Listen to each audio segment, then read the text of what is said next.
વડગામના ધારાસભ્ય જિગ્નેશ મેવાણીએ છેલ્લા લાંબા સમયથી ડ્રગ્સ અને દારૂના મુદ્દે સરકાર પર પ્રહાર કરી રહ્યા છે અને ગુજરાતમાં જે ડ્રગ્સ અને દારૂનું વેચાણ થઈ રહ્યું છે તે મામલે આક્રમક પણ જોવા મળી રહ્યા છે। તેવામાં હવે જિગ્નેશ મેવાણીએ લોકોને એક અપીલ કરી છે અને તેનો એક વિડીયો પણ સોશિયલ મીડિયામાં મૂકવામાં આવ્યો છે। શું છે આ સમગ્ર મામલો, વાત કરીશું આ વિડીયોમાં।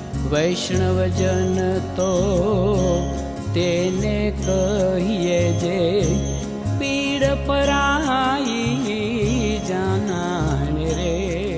નમસ્કાર, નવજીવન ન્યૂઝમાં આપનું સ્વાગત છે। હું છું જયંત દાફડા।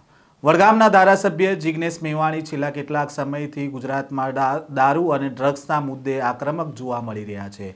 થોડા દિવસ પહેલા વડગામના ધારાસભ્ય વિવાદમાં આવ્યા હતા, કારણ કે તેમણે પોલીસના પટ્ટા ઉતારવાની વાત કરી હતી।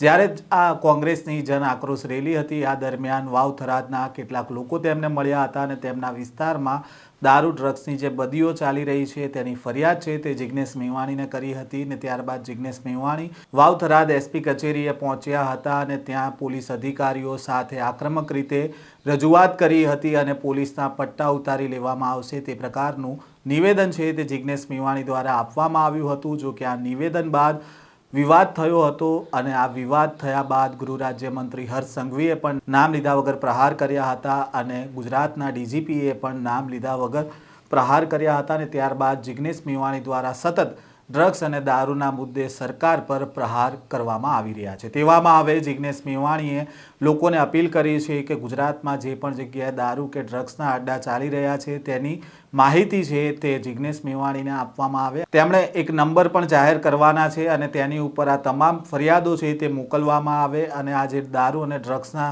અડ્ડાઓ જે ધમધમી રહ્યા છે તેની સામે કાર્યવાહી કરવામાં આવશે તે પ્રકારનું નિવેદન છે તે જિગ્નેશ મેવાણી દ્વારા આપવામાં આવ્યું છે। પહેલા તો જિગ્નેશ મેવાણી આ મામલે શું કહી રહ્યા છે તેમને સાંભળીએ। નમસ્તે મિત્રો, જિગ્નેશ મેવાણી 2019ના ભારત સરકારના રિપોર્ટ પ્રમાણે આપણા ગુજરાતમાં 19 લાખથી વધુ લોકો ડ્રગ્સ યુઝર્સ બની ચૂક્યા હતા। આજે 2025માં ઊભા છીએ ત્યારે અંદાજે 20થી 25 લાખ લોકો ડ્રગ્સના યુઝર્સ આપણા ગુજરાતમાં છે। શાળા, કોલેજ, યુનિવર્સિટી, હોસ્ટેલની બહાર પણ અને અંદર પણ 12-15 વર્ષના વિદ્યાર્થીનીઓ ડ્રગ્સનું સેવન કરતા ઝડપાયા છે। આ આપણા ગુજરાતને બરબાદ કરી નાખશે।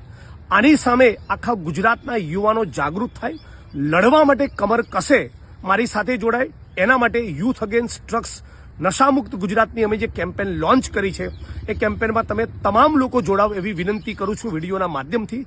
તમારી પાસે ડ્રગ્સના પેડલિંગની, ડ્રગ્સના કારોબારની કે દારૂ જુગારના અડ્ડાની કોઈ પણ માહિતી હોય એનું લિસ્ટ, વિડીયો, ફોટોગ્રાફ્સ મારા સુધી પહોંચાડો। હું રાજ્યની સરકાર ઉપર પ્રેશર કરી એ બધી તમારા વિસ્તારમાંથી દૂર થાય એના માટેનો પ્રયત્ન કરીશું। સાથે મળીને આપણે બધા લડીએ અને આપણા ગુજરાતને બરબાદ થતું બચાવીએ।